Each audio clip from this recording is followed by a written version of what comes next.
도저히 믿을 수 없었습니다. 컴퓨터 화면에 떠오른 숫자들. 이건 있을 수 없는 일이었어요. 3년 동안 엉터리 결과만 내놓던 AI 프로그램이 갑자기 이런 완벽한 좌표를 보여주다니. 예루살렘에서 온 낡은 양피지. 그 안에 숨어있던 히브리어 암호가 지구 반대편의 한 지점을 가리키고 있었습니다. 2000년 전 사람들이 어떻게 이런 정확한 위치를 알 수 있었을까요? 마우스에 올린 손가락이 굳어버렸어요. 클릭 한 번이면 지도가 열릴 텐데 왠지 두려웠거든요. 마치 금기를 어기는 기분이었죠. 연구실이 고요해졌습니다. 에어컨도, 복도 소음도 모든 게 사라진 것 같았어요. 오직 제 가슴 뛰는 소리만 들렸죠. 클릭. 화면에 붉은 점 하나가 나타났습니다. 그 작은 점이 제 인생을 완전히 뒤바꿔 놓을 줄은 그때 몰랐어요. 고대 예언자들은 대체 무엇을 보았던 걸까요? 본론 들어가기 전 좋아요와 구독 꼭 부탁드립니다. 결국 저는 돌아왔습니다. 지금 이 순간 인천공항 출국장에서 다시 런던행 비행기를 기다리며 이 이야기를 시작합니다. 제 손에는 평창에서 가져온 작은 돌멩이 하나가 들려 있고요. 그저 평범한 화강암 조각이지만 이 돌이 제게는 3년간의 연구 결과보다 더 확실한 증거가 되었습니다. 사람들은 제게 묻죠. 정말 찾으셨나요?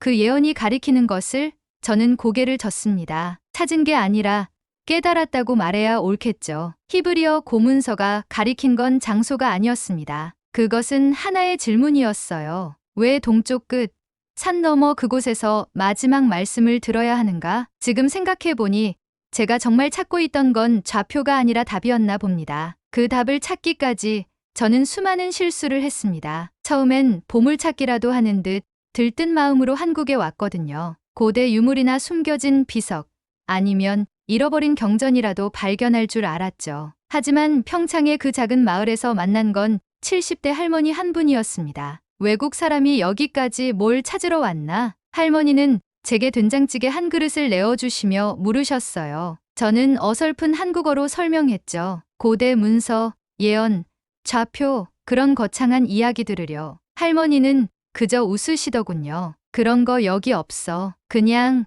사람 사는 곳이야. 그때는 실망했습니다. 3년간의 연구가 헛된 일처럼 느껴졌거든요. 하지만 지금 돌이켜보니 바로 그 순간부터 진짜 발견이 시작된 것 같아요. 할머니는 사흘 동안 저를 재워주셨습니다. 그 사흘 동안 저는 아무것도 특별한 걸 찾지 못했어요. 대신 할머니가 아침마다 뜨는 해를 바라보며 조용히 손을 모으는 모습을 봤죠. 저녁엔 밭에서 돌아와 흙을 털며 오늘도 고맙다고 중얼거리시는 소리를 들었고요. 마지막 날 아침 할머니가 물으셨어요. 그 옛날 글에서 뭘 찾으라던? 마지막 말씀이요. 그럼 들었네.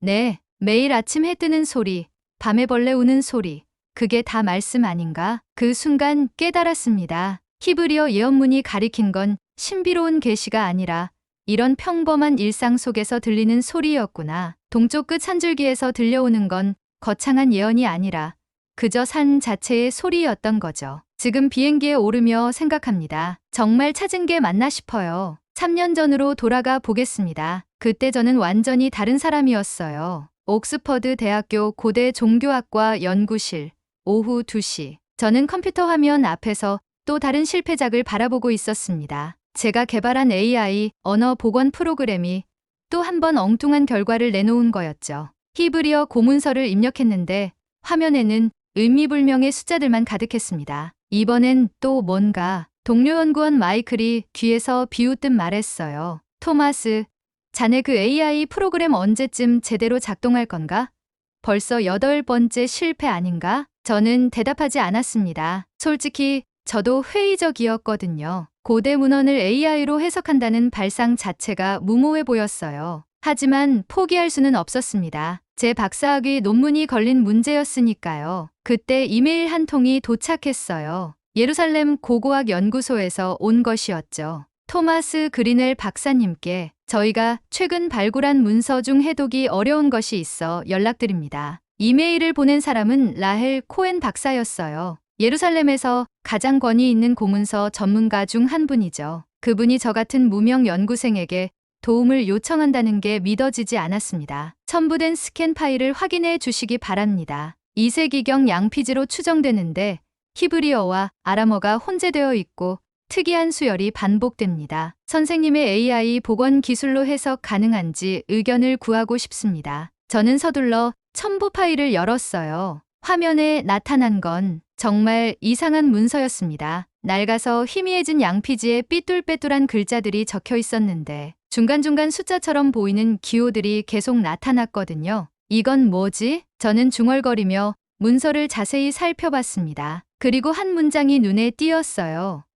히브리어로 쓰인 이 문장을 보는 순간 이상한 직감이 들었어요. 단순한 시가 아니라는 느낌이었죠. 문장 구조가 너무 정확했거든요. 시적 표현치고는 지나치게 구체적이었고 종교적 은유치고는 너무 실용적이었어요. 저는 곧바로 이 문장을 제 AI 프로그램에 입력했습니다. 평소라면 또 엉뚱한 결과가 나왔겠지만 이번엔 달랐어요. 프로그램이 문장 속 숫자, 기호들을 인식하기 시작한 거예요. 잠깐, 이건 화면에 나타난 건 좌표 값이었습니다. 위도와 경도로 변환된 숫자들이 깜박거리고 있었어요. 저는 재빨리 구글 지도를 켰죠. 그 좌표를 입력하는 순간 저는 의자에서 벌떡 일어났습니다. 이럴 수가. 좌표가 가리키는 곳은 한국이었어요. 그것도 강원도 산간 지역의 아주 정확한 한 지점을 가리키고 있었습니다. 2000년 전 문서가 지구 반대편 좌표를 담고 있다니 말이 되나요? 처음엔 우연이라고 생각했어요.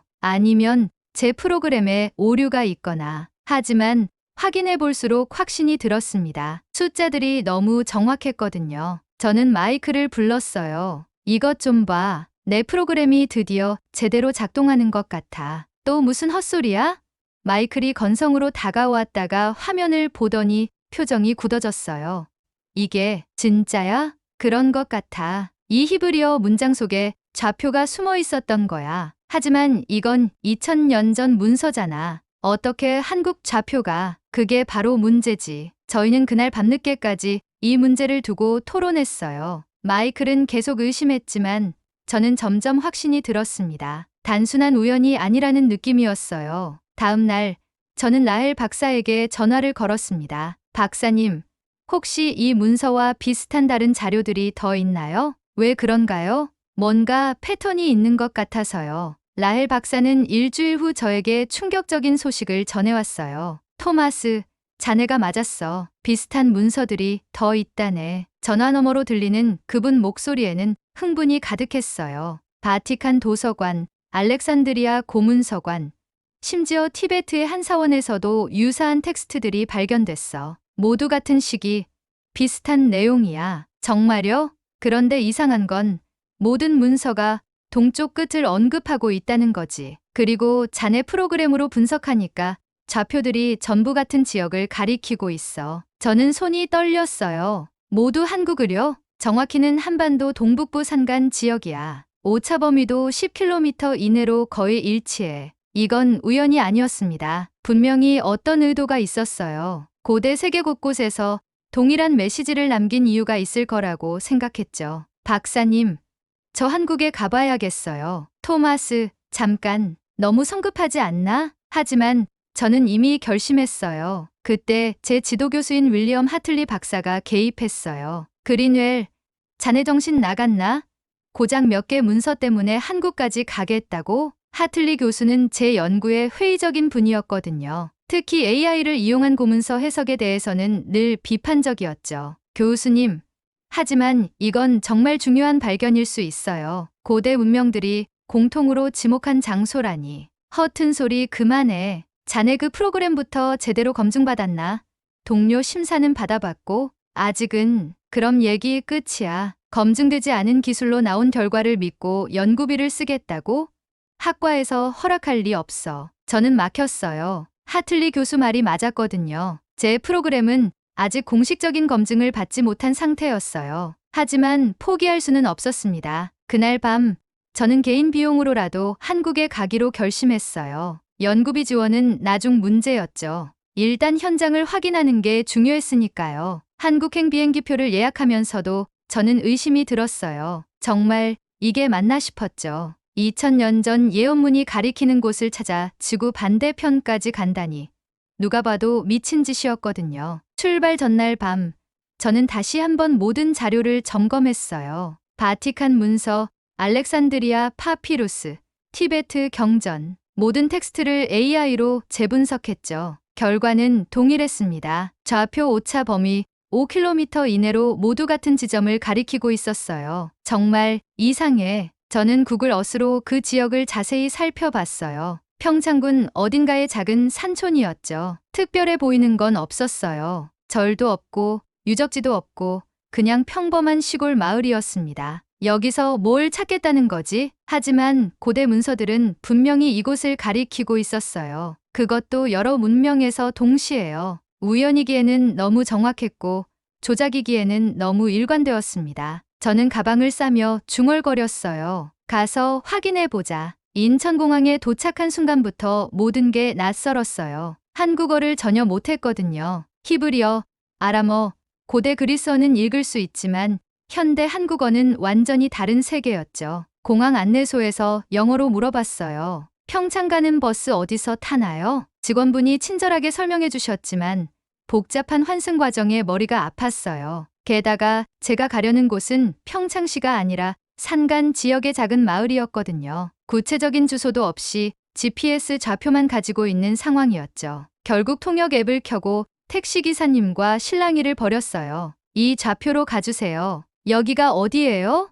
산골인데 연구 때문에 가야 해요. 돈은 충분히 드릴게요. 택시기사님이 고개를 갸웃하시더니 결국 출발했어요. 차창 밖으로 펼쳐지는 한국의 산악 지형을 보며 저는 고대 문서가 이곳을 동쪽의 산줄기라고 표현한 이유를 알 것 같았어요. 3시간 후 GPS 목적지 도착을 알렸어요. 하지만 주변을 둘러봐도 특별한 건 아무것도 없었습니다. 여기가 맞나요? 택시기사님이 의아한 표정으로 물었어요. 저는 휴대폰으로 좌표를 다시 확인했죠. 분명히 맞는 지점이었어요. 하지만 눈에 보이는 건 작은 밭과 오래된 농가 한 채뿐이었습니다. 외국분이 여기서 뭘 하시려고요? 택시기사님의 질문에 저는 답을 못했어요. 뭐라고 설명해야 할까요? 2000년 전 히브리어 문서가 이곳을 가리켰다고 말하면 믿을까요? 연구 때문에요. 연구요?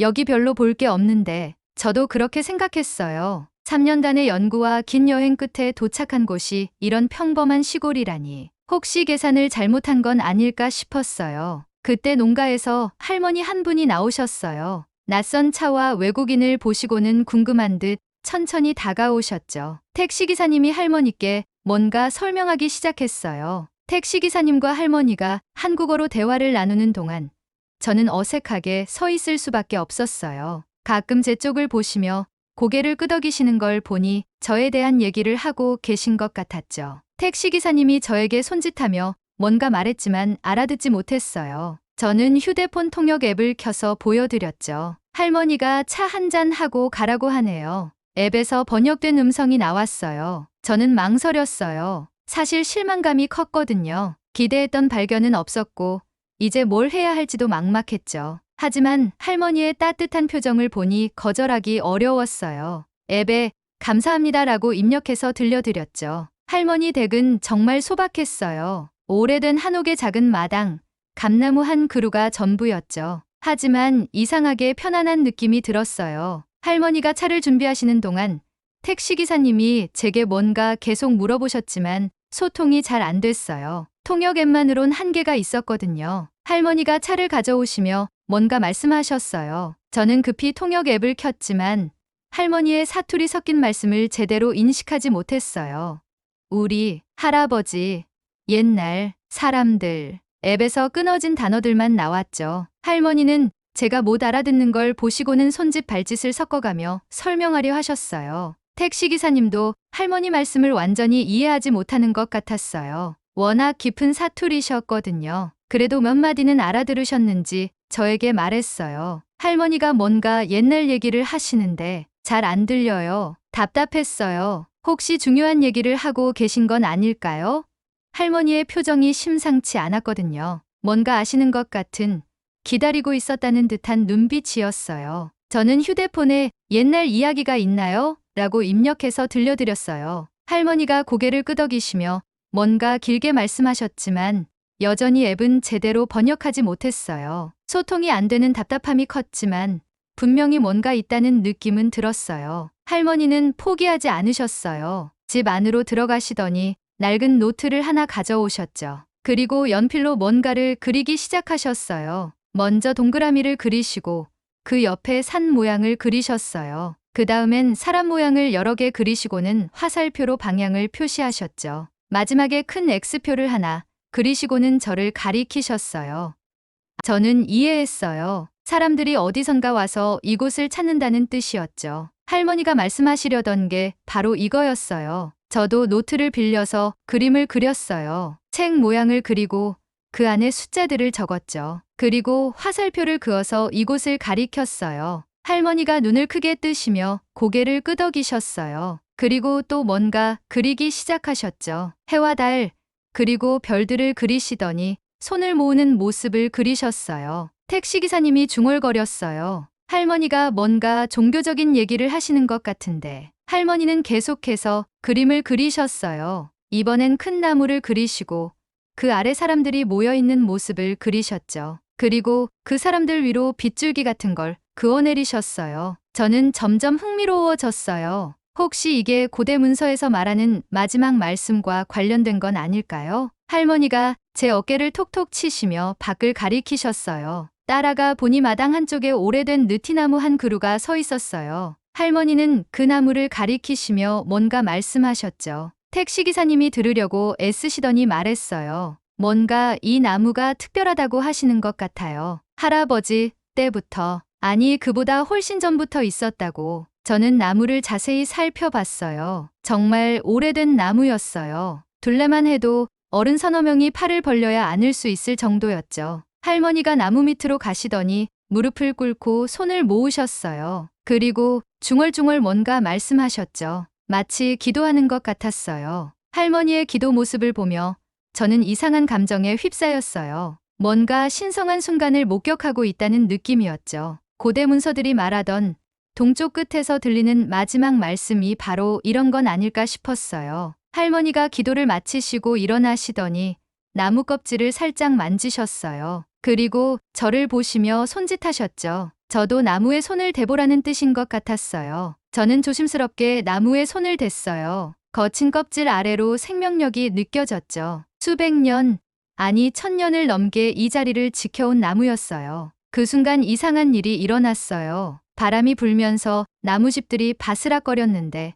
그 소리가 마치 누군가 속삭이는 것 같았어요. 물론 착각일 수도 있지만 분명히 뭔가 특별한 느낌이었어요. 택시기사님도 신기한 듯 지켜보시더니 말했어요. 할머니가 외국 사람이 와서 이 나무를 만질 줄 알고 계셨나 봐요. 할머니는 만족스러운 표정으로 고개를 끄덕이셨어요. 그날 밤 할머니는 저를 재워주겠다고 하셨어요. 택시기사님이 통역해 주셨죠. 할머니가 오늘 밤은 여기서 주무시라고 하네요. 내일 아침에 뭔가 보여주실 게 있다고 하시는데 저는 고민했어요. 계획에 없던 일이었거든요. 하지만 할머니의 진심 어린 제안을 거절하기는 어려웠어요. 게다가 뭔가 중요한 걸 놓치고 있다는 느낌도 들었고요. 고맙다고 전해주세요. 택시기사님은 택시비를 받고 돌아가셨어요. 저는 할머니와 단둘이 남게 됐죠. 언어는 통하지 않았지만 묘하게 편안했어요. 할머니가 저녁을 준비해 주셨어요. 된장찌개와 김치, 그리고 직접 기른 나물들이었죠. 통역 앱으로 맛있다고 전하니 할머니가 환하게 웃으셨어요. 저녁을 먹으며 저는 계속 생각했어요. 정말 우연의 일치일까요?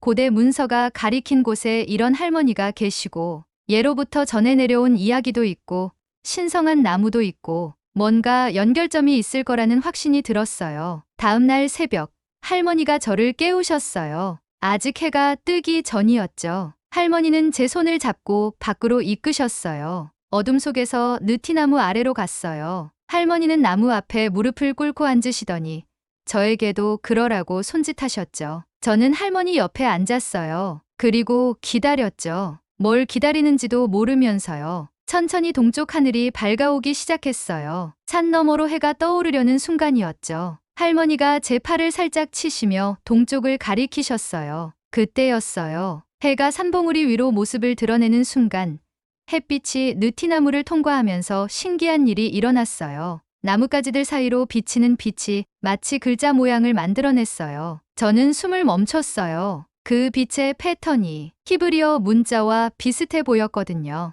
물론 착각일 수도 있지만 분명히 뭔가 의미 있는 형태였어요. 할머니는 조용히 중얼거리셨어요. 기도인지 주문인지 알 수 없는 소리였지만 경건한 느낌이었어요. 그 순간이 지나고 나서 저는 할머니를 바라봤어요. 할머니도 저를 보시며 미소를 지으셨죠. 마치 이제 이해했지? 라고 말하는 것 같았어요. 저는 통역 앱에 매일 이렇게 하시나요? 라고 입력했어요. 할머니가 고개를 끄덕이시며 답하셨어요. 앱이 번역한 내용은 이랬어요. 할아버지 때부터 계속 그제야 깨달았어요. 이곳은 단순한 시골 마을이 아니었어요. 대대로 뭔가를 지켜온 곳이었죠. 할머니는 그 전통의 마지막 계승자였고요. 고대 문서들이 가리킨 건 유적이나 보물이 아니라 바로 이거였어요. 살아있는 전통, 계속되는 신앙, 끊어지지 않은 연결고리 말이에요. 할머니가 일어나시며 집으로 돌아가자고 손짓하셨어요. 저는 마지막으로 느티나무를 한 번 더 바라봤어요. 이제 평범한 나무가 아니라 신성한 존재로 보였어요. 그리고 지금 저는 다시 인천공항에 앉아 있습니다. 사흘간의 체류가 끝나고 할머니와 작별할 때 할머니는 제게 작은 돌멩이 하나를 주셨어요. 느티나무 아래서 주우신 것 같았죠. 그리고 제 손을 꼭 잡으시며 뭔가 말씀하셨어요. 통역 앱으로는 완전히 번역되지 않았지만 대충 이런 의미인 것 같았어요. 이제 알았으니까 잊지 말라는. 저는 그 돌을 지금도 손에 쥐고 있어요. 평범한 화강암 조각이지만 이상하게 따뜻한 느낌이 들어요. 마치 살아있는 것처럼요. 동료들이 제게 물을 거예요. 뭘 발견했나? 연구 성과는? 논문으로 쓸만한 게 있나? 저는 어떻게 대답해야 할까요? 고대 문서의 예언이 맞았다고 할까요? 아니면 그냥 평범한 시골 여행이었다고 할까요? 사실 저도 확신하지 못하겠어요. 정말 뭔가 신비로운 일을 경험한 건지 아니면 그냥 제 상상인지. 하지만 한 가지는 확실해요. 저는 변했어요. 런던으로 돌아가는 비행기 안에서 저는 창밖을 내다보며 생각합니다. 고대 히브리어 문서들이 정말 예언이었을까요? 아니면 단순한 우연의 일치였을까요?